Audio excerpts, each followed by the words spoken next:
Sawufumana izwi lenkosi kwincwadi yaseRoma chapter 11. Sihloko sithi uIsrayeli akalahlwanga kwaphela. Jesus. Verse 1. Ngoko ke ndithi uThixo ubagibile na abantu bakhe nakanye kuba nam lo ndingumSirayeli wasembewini kaAbraham wesizwe sikaBenjamin. Verse 2. uThixo akabagibanga bona abantu bakhe ebebazi ngenxa engaphambili okanye aniyazi na indawo ethetha ngoEli esibhalweni ukumangalela kwakhe amaSirayeli kuThixo esithi Nkosi abaprofethi bakho ababulele nezibingelelo zakho azichithile mna ndisele ndedwa afuna ke ubomi bam. Verse 4. Sisuka esikaThixo isihlalo sithini na kuye sithi ndizishiyele amadoda angama7,000 angagobanga dolo kuBhali wona. Verse 5. Ngokunjalo ke ngoko nakweli xesha lakaloku nje kukho amasalela ngokonyulo lobabalo.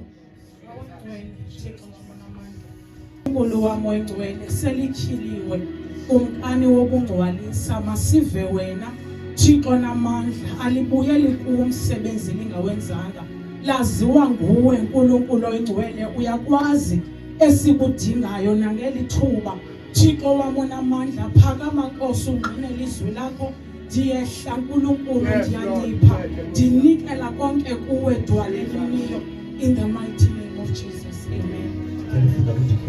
Verse 1. Kama ndaba uhlanga lwamaSirayeli alulahlwanga kwaphela ngaba uThixo ubalahlile na abantu bakhe amaSirayeli nakanye nam ngokwam ndingumSirayeli ndiyinzala kaAbraham ndingowendlu kaBenjamin. Verse 2.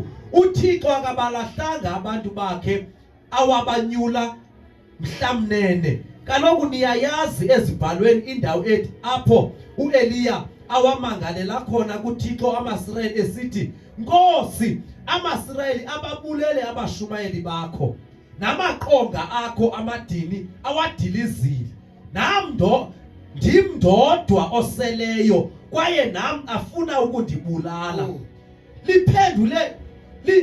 Limphendule njani ke ilizwi likaThixo lithi ndizishiyele amadoda angama7,000 angamqulanga uBhali kanti nangoku ke kukwanjalo lisekho iqaqobana elichongwe nguThixo ngokwesisa sakhe lona lachongwa nguThixo ngokwesisa sakhe elibabala engalinyuli ngenxa yezenzo zalo.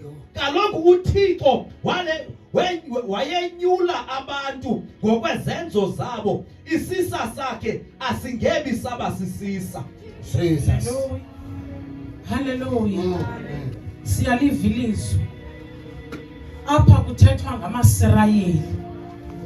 AmaSirayeli mose xa sisiva kwi-Old Testament AmaSirayeli uThixo athe ekhotyozwa eEgypt kodwa uThixo lithi izwi lenkosi wasiva isikhalo sabo wamthuma uMoses into yoba makahambe aye eEgypt ayokhulula amaSirayeli.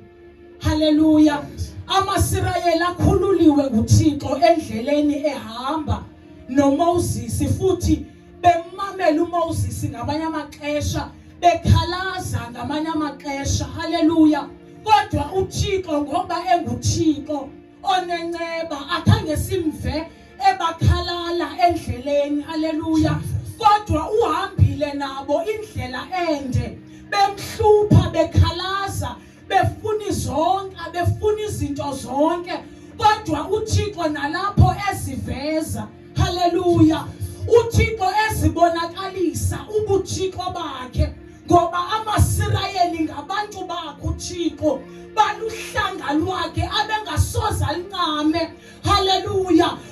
kuyabonakala kwalento ba adakhwelete ngabo bechabalala bebulaleke Egypt walenza uThixo icebo ngoba sikhonza uThixo ohlalele izicebo ngamaxesha onke ekumoneni kwa uThixo amaSirayeli kusenzeka zonke izinto kuthiwa uElijah wakhalaza kuThixo esithi Thixo bababulela amaSirayeli bonke abaprofeti bakho kushiyeke mina ndodwa andinamba funa ukundibulala ithi impendulo kaThixo bakhona abantu endizibekele bona mna ndinguThixo abangakhange baqubuthe koBhahali ngoba abantu nangona bembonile uThixo abakhupha kodwa kwenzekile endleleni bahlangana nabanye oThixo kwenzekile endleleni bathi Aaron senzele ithole legolide ngoba lona uThixo anithetha ngaye ngathi asimqondi